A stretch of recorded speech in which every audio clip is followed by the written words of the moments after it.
you never played the mod or Arma 2, this part of Chernarus might seem pretty unfamiliar.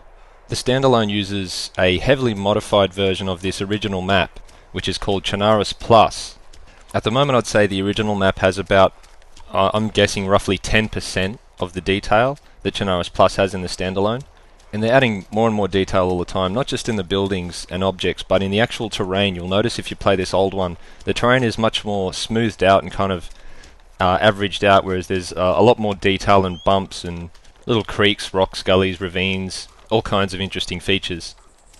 In this part where I'm standing, which is an empty field, would actually have a massive number of buildings, those really tall apartment buildings in the standalone. Also, the majority of buildings cannot be entered, maybe 90-95% of the buildings can't be entered.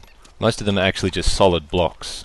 It's designed for the original map is designed for a very different kind of game, a larger scale military simulation, rather than individuals running around a map trying to survive. It's about tanks, rolling across fields and down streets, and soldiers fighting through forests and all that sort of shit, rather than the 1 versus 1 or 1 versus 2 or 3 little battles you might find in Berezino in the mod at the moment. I'm back here basically because Thrak wanted to have a go at the mod.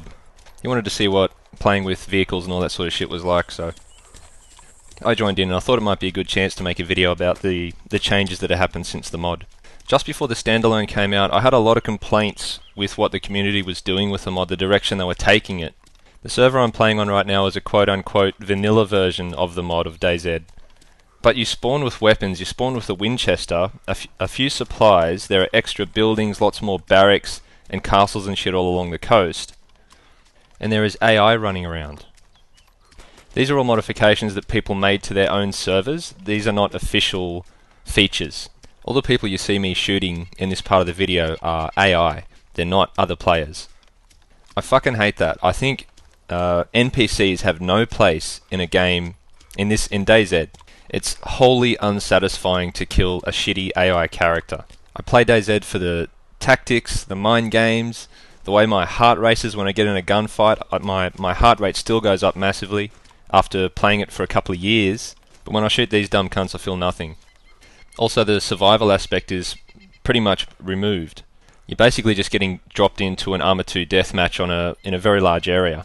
And I mean deathmatch as in die, respawn, die, respawn, die, respawn, all with full gear, or very close to it. There were also a lot of modifications of the mod, which took away what the essence of the game was about. Epoch was probably the most popular one. And though it's a good mod and it's fun to play, I don't see it as DayZ. To me, it's an entirely different game.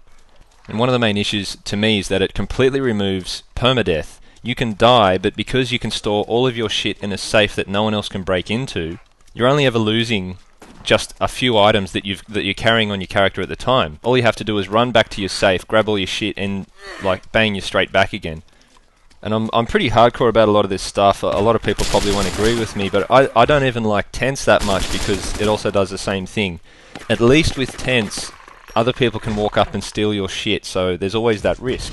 You're lucky I'm not on the development team for DayZ, because I would make tents vanish when you die, or at least vanish when you get within 100 meters of them after you die. But overall, I'm pretty cool with tents. So I'll be using them myself when they're introduced into the standalone. Epoch also changed the feel of the game in other ways massively. To me, one of the things the game should be about is you're like this little cockroach who has survived through an apocalypse, and you're just scurrying around trying to find bits of food, fight off other people, who you're competing with for some resources. You should feel very small in a big scary world, but Epoch allows you, everyone ends up flying around in choppers. They have massive bases. They've got several cars each. That's the ultimate goal of all the players, and if you play it long enough, everyone will get there. And it doesn't matter how often you die, because all your shit is still there. Like I said, Epoch is fun to play, but it's not DayZ to me, and actually I would like to see them remove zombies altogether. Those glitchy fucking stupid zombies that are in the mod are still in Epoch, and I think it should consider itself a separate game, do what it does best, forget about the zombies. To me, they just feel like an interference in the Epoch experience rather than something good and something that enhances the game. So far in DayZ, there have never been good zombies. All of them are shit. They all suck. But at least the ones in the standalone they're placeholders. Think of them like cardboard cutouts just standing there as a a thumbnail saying there are supposed to be zombies here, but these are a piece of shit, until we make the real stuff. At least there's the possibility that in the future they can develop good zombies. They cannot do that in the mod. It's not really possible, because if you're making modifications for Arma 2, you can't really dig under the hood the way you need to make zombies work well. The Arma 2 engine's really flexible. It's designed to be flexible for modification, but it's a military simulator, not a zombie apocalypse survival simulator. And that's why the standalone was created, so it could become a really good survival sim.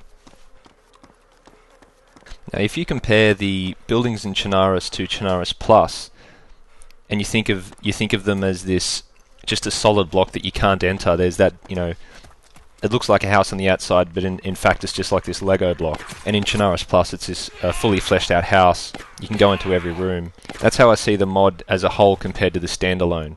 For example, the health system in the mod is really basic and abstract, whereas in the standalone it's a lot deeper and interesting. In the mod and in Arma 2, the weapons are just strings, they're instances called up, so what that means is every M16 is identical. If you've got an M16 and your friend has one, they're both exactly the same. In the standalone, they're objects, and they all have their own attributes. So you could have an M4 with a damaged handguard and a pristine whatever, and all these other kinds of attributes. You can have a can of beans which is 40% full, it's damaged. You can have a piece of fruit that's rotten. They can have their own features, whereas in the mod, each object is pretty much, it's always the same. They're really simple and abstract and don't have much depth. And it's all only going to get more involved as time goes on. That's why I get annoyed with people who look at it superficially and don't understand the fundamental changes that have happened in the engine. Superficially, it might look very similar, but the way the game works is quite different, and it's becoming a good foundation for what we're going to see in the future. There's still a shitload of work to do in the standalone. There are also some interesting developments happening with the mod. Apparently we're going to see the first big update in a long time happening pretty soon, so that's going to be interesting. And the next couple of videos I'm making are going to be in the mod and an epoch. And I actually recommend, if you want to see what the game kind of is going to play like in the future, and you can be bothered in paying for and installing Arma 2 and Operation Arrowhead, and then installing the mod and fucking around trying to get it to work, I think it's worth giving it a try, especially if you're getting sick of glitches and problems in the standalone, and you're getting bored with the lack of content at the moment as the game's being developed. The mod still has a lot of its own problems. The inventory system is possibly the worst I've ever seen in any game. Let me know if you think there's one which is worse, but I can't think of one off the top of my head. And I've been playing games since the 80s. And I think a lot of people should consider having a break from the standalone for a while, maybe even for 6 months or a year. I don't know if that sounds a bit crazy, but what happened to me when I was playing Minecraft, I played the shit out of it before it was fully developed, and I played it for like a year solid, and I actually got pretty bored of the game before all the features that were fully put in. So I never really played the game when it was finished. I got sick of it well before then. So don't let that happen with the standalone. There are heaps of awesome games out there. Just go out and play them instead. You have to remember that a development period of about 3, 4, 5, 6 years isn't uncommon at all. About 3 years is a pretty average development time for a game of this kind of scale. There are a lot of people they seem to be getting upset that development is slowing down in the standalone. And there was even a comment recently in one of my videos saying that they don't believe they're going to finish the game at all, which I don't understand why people are thinking this way.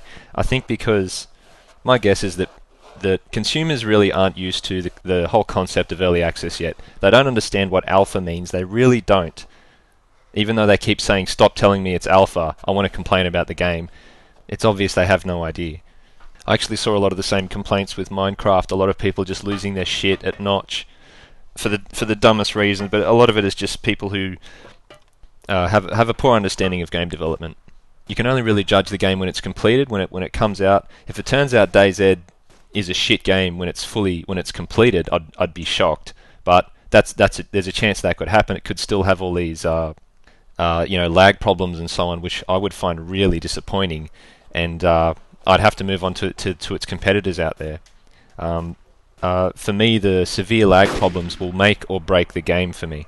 But I'm pretty damn sure they're going to fix those problems. Again, it's still really fucking early in development, and there are many optimizations to make. The alpha version is where you add new features and you fuck the game up over and over again because adding new features often introduces bugs. The beta is where you basically polish it up and you get it working properly, and once you get that done, you release it. Anyway, I'll wrap it up there. Like I said, the next couple of videos are going to be in the mod. Hope you enjoy. Talk to you later.